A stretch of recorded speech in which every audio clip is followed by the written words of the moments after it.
कभी सोचा है अगर कोई आपसे कहे कि तुम्हारे सारे विश्वास झूठ हैं, अगर कोई तुम्हारे हर जवाब को सवाल में बदल दे और हर यकीन को हिला दे, तो क्या तुम सुनोगे? आज से 2500 साल पहले एक आदमी ने यही किया था। उसका नाम था सुकरात, एक ऐसा इंसान जिसने पूरी दुनिया को सिखाया कि असली ज्ञान यह जानना है कि हम कुछ नहीं जानते। वह कोई राजा नहीं था, कोई सैनिक नहीं, न ही कोई धनवान व्यक्ति, लेकिन उसके सवाल इतने ताकतवर थे कि उन्होंने एथेंस की नींव हिला दी। सुकरात ने कहा था, सत्य की खोज सबसे पवित्र यात्रा है, और इसी यात्रा में उन्होंने अपना जीवन, अपनी प्रतिष्ठा और अंत में अपनी जान तक कुर्बान कर दी। आज जब हमारी जिंदगी में जानकारी तो बहुत है लेकिन समझ बहुत कम, जब हम हर चीज का जवाब गूगल पर ढूंढते हैं लेकिन खुद से सवाल पूछना भूल चुके हैं, तब सुकरात की यह आवाज हमें पुकारती है। वह हमें याद दिलाते हैं कि असली आजादी विचारों में होती है और सच्ची क्रांति शुरू होती है एक क्यों से। ये कहानी है उस आदमी की जिसने मरकर भी इंसान को जीना सिखाया।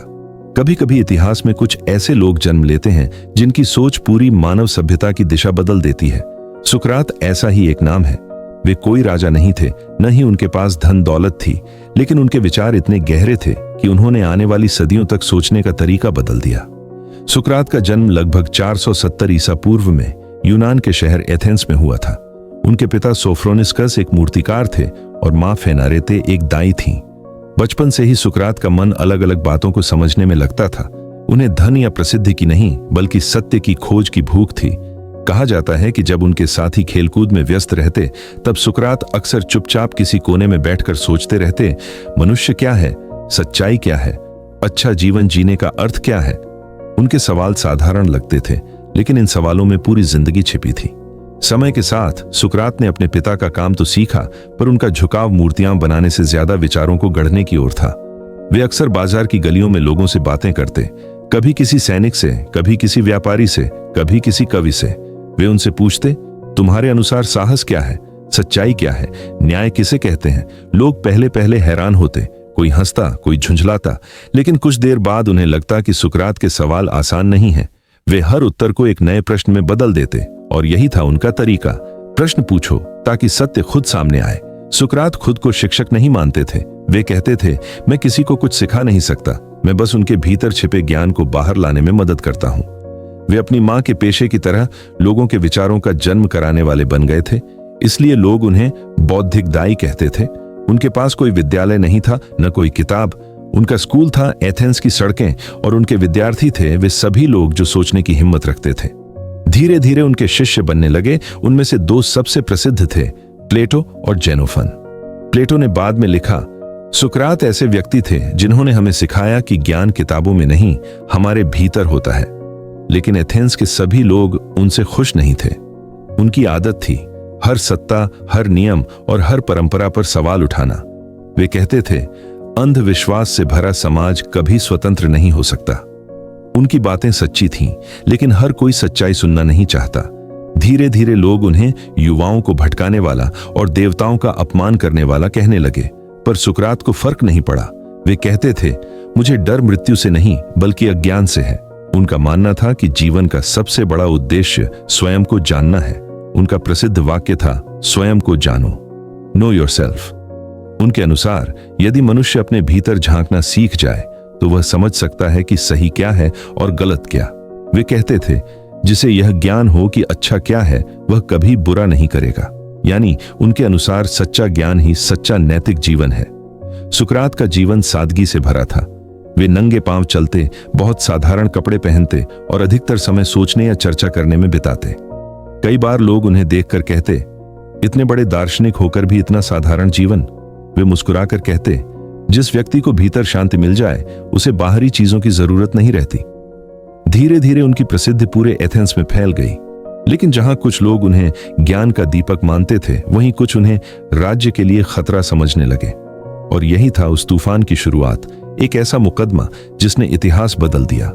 समय बीतता गया और एथेंस की गलियों में सुकरात का नाम हर जुबान पर था।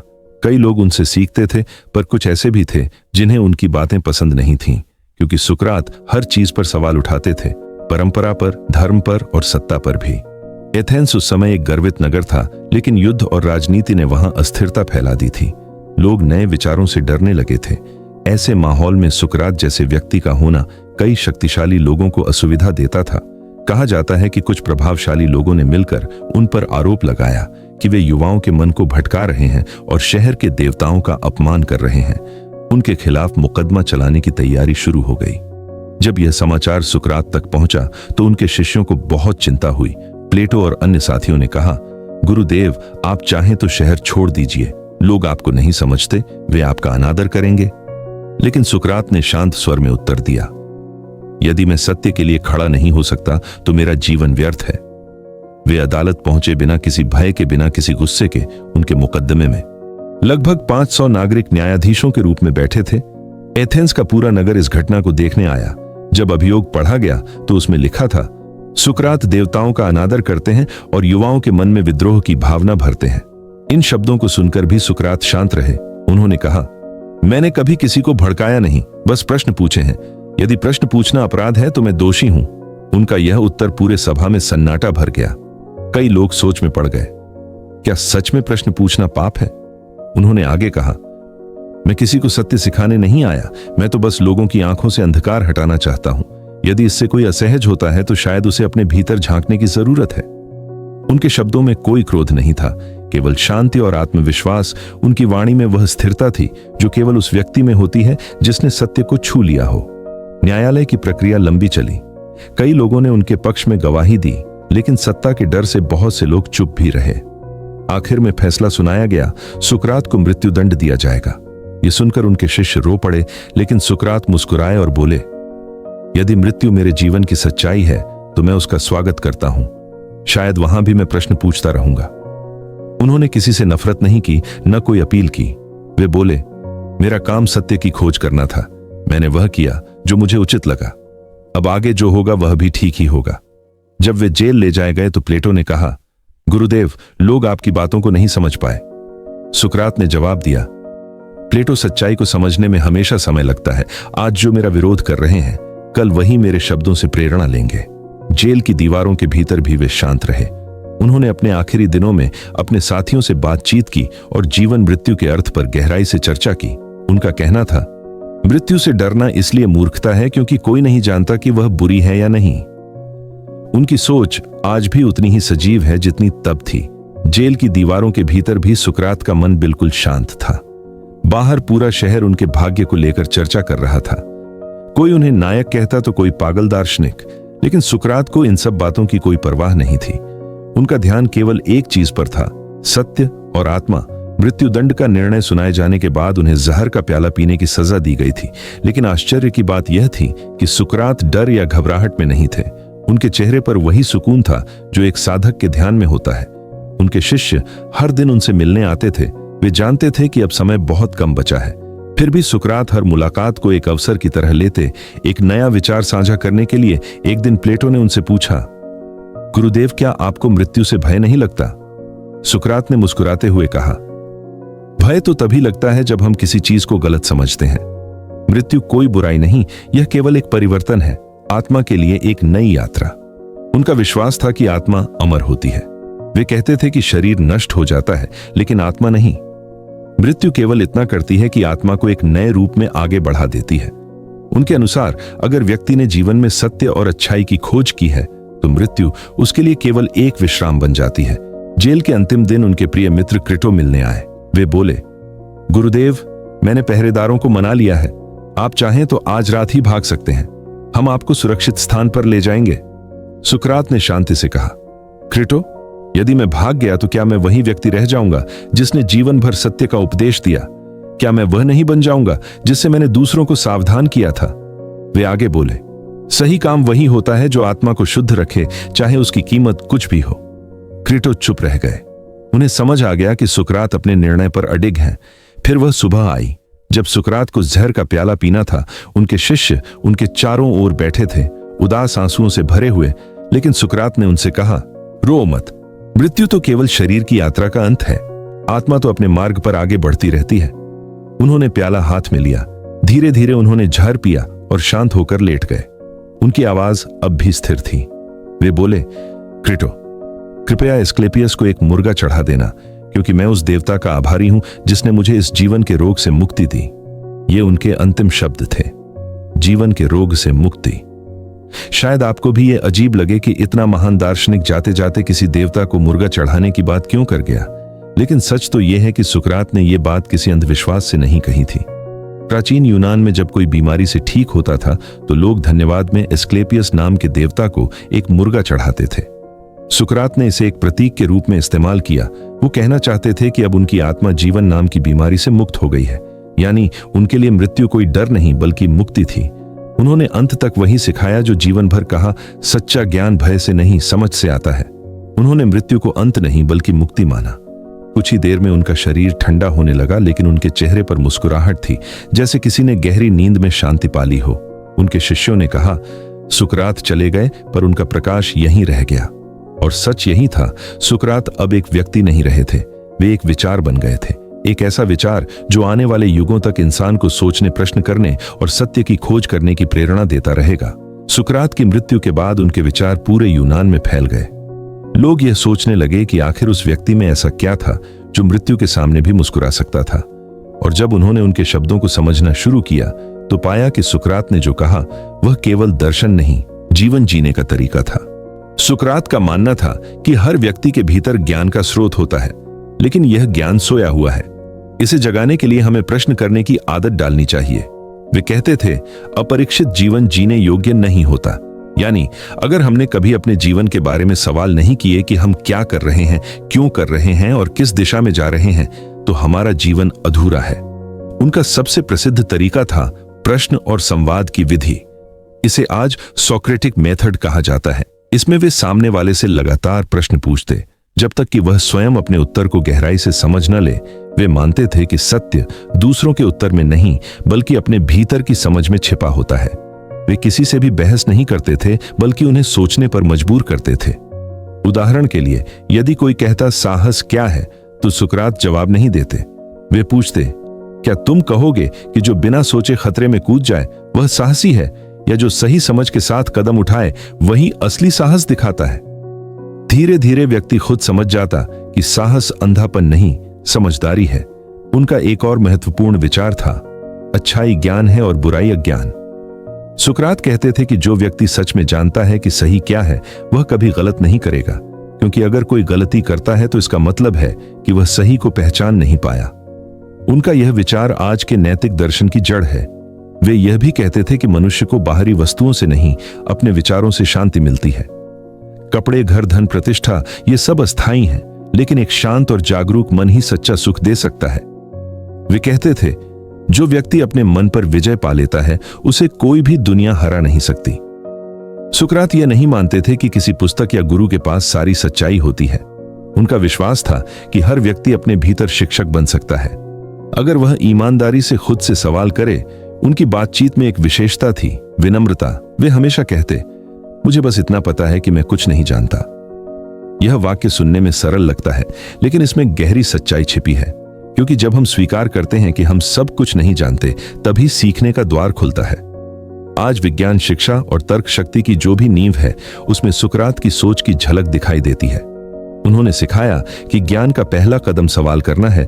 उनके विचारों ने प्लेटो और अरस्तु जैसे महान दार्शनिकों को जन्म दिया और उनके जरिए पूरी पश्चिमी सोच बदल गई।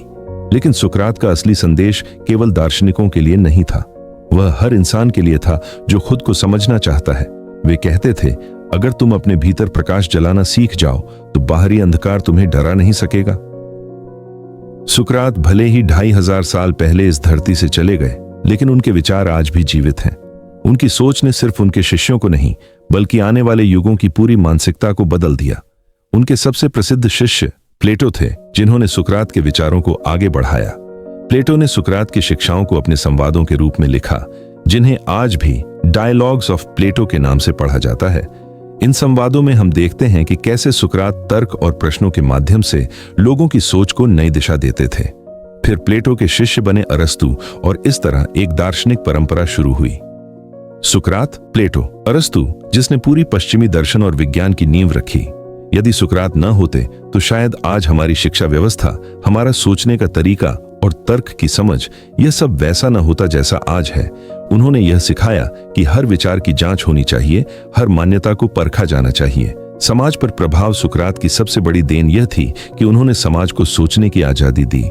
उनसे पहले लोग देवताओं और परंपराओं के अनुसार चलते थे, बिना यह सोचे कि सही क्या है। लेकिन सुकरात ने कहा, किसी बात को सिर्फ इसलिए मत मानो कि सब मानते हैं, उसे इसलिए मानो क्योंकि वह तुम्हें सही लगती है।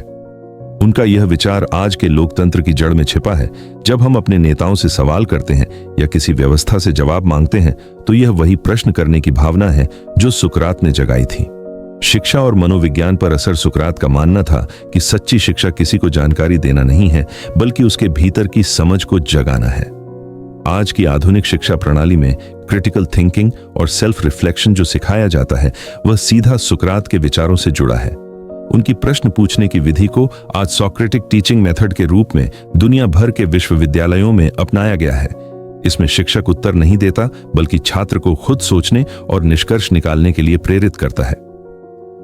आज के समय में सुकरात की प्रासंगिकता आज की तेज रफ्तार दुनिया में, जहां हर व्यक्ति बाहरी सफलता के पीछे भाग रहा है, सुकरात हमें भीतर झांकने की याद दिलाते हैं। वे कहते हैं, जिसने स्वयं को नहीं जाना वह कुछ भी नहीं जानता। हम सोशल मीडिया, पैसे और नाम के पीछे भागते हैं, पर अपने मन की शांति खो देते हैं। सुकरात हमें सिखाते हैं कि सच्ची आजादी विचारों में है, न कि वस्तुओं में। वे यह भी बताते हैं कि गलतियों से डरना नहीं चाहिए, बल्कि उनसे सीखना चाहिए, क्योंकि हर गलती एक नया प्रश्न है और हर प्रश्न एक नया ज्ञान।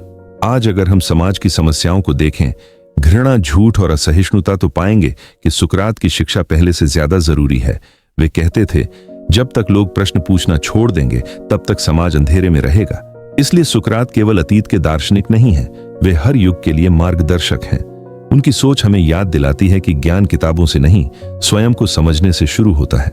सुकरात के विचार केवल यूनान तक सीमित नहीं थे, उनमें वह सार्वभौमिक सच्चाई थी जो हर संस्कृति, हर समय और हर व्यक्ति के भीतर गूंजती है।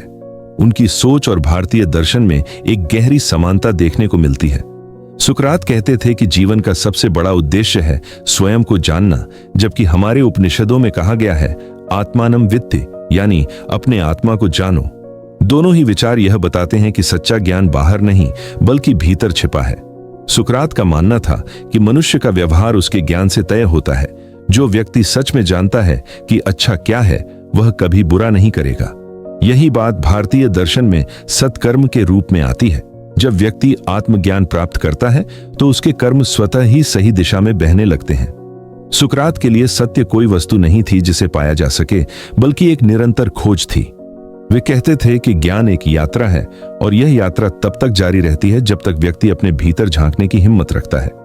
यह विचार भगवद गीता की उस पंक्ति से मिलता जुलता है जहां श्री कृष्ण कहते हैं कि ज्ञानवान व्यक्ति हर चीज में आत्मा को देखता है और आत्मा में सबको। सुकरात की दृष्टि में आत्मा अमर है। वे मानते थे कि शरीर नष्ट हो सकता है, लेकिन आत्मा कभी नहीं मरती। मृत्यु केवल एक परिवर्तन है, जैसे भारतीय दर्शन में पुनर्जन्म की धारणा है। दोनों ही यह सिखाते हैं कि जीवन का उद्देश्य बाहरी उपलब्धियां नहीं, बल्कि आत्मा की उन्नति है। सुकरात कहते थे कि जब मनुष्य अपने भीतर की आवाज को सुनना शुरू कर देता है, तब उसे किसी बाहरी मार्गदर्शक की जरूरत नहीं पड़ती। यही विचार भारत में अंतः प्रेरणा के रूप में जाना जाता है, जब आत्मा स्वयं शिक्षक बन जाती है। सुकरात के जीवन का सार यह था कि मनुष्य को सत्य की खोज कभी नहीं छोड़नी चाहिए, भले ही समाज उसका विरोध करे। उन्होंने अपनी मृत्यु तक अपने सिद्धांतों से समझौता नहीं किया, ठीक वैसे ही जैसे हमारे आर्ष मुनियों ने सत्य के लिए तप किया। उनकी विनम्रता, मुझे बस इतना पता है कि मैं कुछ नहीं जानता, यह कथन भारतीय योग परंपरा के शिष्य भाव से मेल खाता है, जहां सच्चा ज्ञानी हमेशा सीखने के लिए खुला रहता है। सुकरात और भारतीय विचार दोनों ही हमें सिखाते हैं कि अहंकार ज्ञान का सबसे बड़ा शत्रु है। जो व्यक्ति खुद को संपूर्ण जानकार मानता है, वह वास्तव में सबसे अज्ञानी होता है। आत्मज्ञान की राह पर चलने के लिए विनम्रता, प्रश्न और ईमानदारी तीनों जरूरी हैं, और यह त्रिवेणी सुकरात के जीवन में साफ दिखाई देती है। आज जब हम अपनी पहचान खोकर बाहरी दुनिया में अर्थ तलाशते हैं, सुकरात की यह सीख हमें याद दिलाती है कि सच्ची शांति तब मिलती है जब हम स्वयं को जान लेते हैं। आत्मा की खोज ही वह पुल है जो पश्चिम के सुकरात और पूर्व के वेदांत को जोड़ता है। दोनों ही हमें भीतर झांकने, प्रश्न करने और अपने अस्तित्व को समझने की प्रेरणा देते हैं। सुकरात आज से 2500 साल पहले इस दुनिया से चले गए, लेकिन उनका प्रभाव आज भी हमारे जीवन में सांस लेता है। उन्होंने हमें यह सिखाया कि सच्चाई की खोज किसी किताब या मंदिर में नहीं, बल्कि हमारे अपने विचारों में छिपी है। उनकी सबसे बड़ी विरासत यही थी कि उन्होंने इंसान को सोचने की आजादी दी। उन्होंने हमें यह एहसास कराया कि हर व्यक्ति अपने भीतर एक खोजी है और यह खोज तब तक जारी रहनी चाहिए जब तक हम स्वयं को समझ न लें। सुकरात का जीवन हमें बताता है कि ज्ञान का अर्थ केवल जानकारी इकट्ठा करना नहीं है, बल्कि यह समझना है कि क्या सही है और क्या गलत। वे कहते थे कि जो व्यक्ति अपने जीवन का परीक्षण नहीं करता, वह वास्तव में जीता ही नहीं। आज की दुनिया में जहां हर तरफ जानकारी का सागर है पर ज्ञान की प्यास कम होती जा रही है, सुकरात की यह बात और भी गहराई से गूंजती है। उन्होंने कहा था, ज्ञान वही है जो आत्मा को शुद्ध करे। इसका मतलब है कि असली शिक्षा वही है जो हमारे विचारों को बेहतर बनाए, हमारे व्यवहार को सुधार दे और हमारे भीतर नम्रता और करुणा भर दे। सुकरात का संदेश यह भी था कि भय हमें सत्य से दूर ले जाता है। उन्होंने मृत्यु के सामने मुस्कुराकर यह दिखाया कि जब आत्मा सच्चे मार्ग पर होती है, तब मृत्यु भी एक साधारण परिवर्तन बन जाती है। उन्होंने सिखाया कि किसी भी परिस्थिति में सत्य से समझौता नहीं करना चाहिए, चाहे पूरी दुनिया ही क्यों न विरोध करे। आज के युग में जब झूठ और दिखावा आम हो चुका है, सुकरात की यह सीख पहले से अधिक महत्वपूर्ण हो गई है। वे हमें याद दिलाते हैं कि सच्ची शक्ति ज्ञान से आती है और सच्चा ज्ञान विनम्रता से। उन्होंने यह भी कहा था कि जो व्यक्ति खुद को जान लेता है, वही दूसरों को वास्तव में समझ सकता है। यही कारण है कि उनका दर्शन केवल बौद्धिक नहीं बल्कि मानवीय है। यह हमें बेहतर सोचने के साथ साथ बेहतर बनने की प्रेरणा देता है। सुकरात की विरासत केवल दर्शन शास्त्र के पन्नों में नहीं, बल्कि हर उस इंसान के दिल में जीवित है जो सच बोलने की हिम्मत रखता है, जो प्रश्न करने से नहीं डरता और जो हर दिन खुद को बेहतर बनाने की कोशिश करता है। उन्होंने दुनिया को यह सिखाया कि ज्ञान का असली रूप प्रेम है। सत्य के प्रति प्रेम, अच्छाई के प्रति प्रेम और मानवता के प्रति प्रेम। यदि हम इस प्रेम को अपने जीवन का हिस्सा बना लें, तो शायद हम भी वही शांति महसूस कर सकें जो सुकरात ने अपने आखिरी क्षणों में महसूस की थी। उनका अंतिम संदेश यही था कि अपने भीतर के अंधकार से लड़ो, अपने मन को प्रश्नों से रोशन करो और सत्य के मार्ग पर चलते हुए डरना कभी मत सीखो, क्योंकि वही व्यक्ति वास्तव में जीवित है जो अपने भीतर की सच्चाई को जानने की कोशिश करता है। सुकरात हमें सिखाते हैं कि ज्ञान बाहर नहीं, हमारे भीतर है। सवाल करना ही समझ की शुरुआत है। अगर आज की कहानी ने आपको सोचने पर मजबूर किया हो, तो अपने विचार कमेंट में जरूर बताइए और ऐसे ही प्रेरणादायक विचारों के लिए बुक्स टू ब्रेन को सब्सक्राइब करना न भूलें।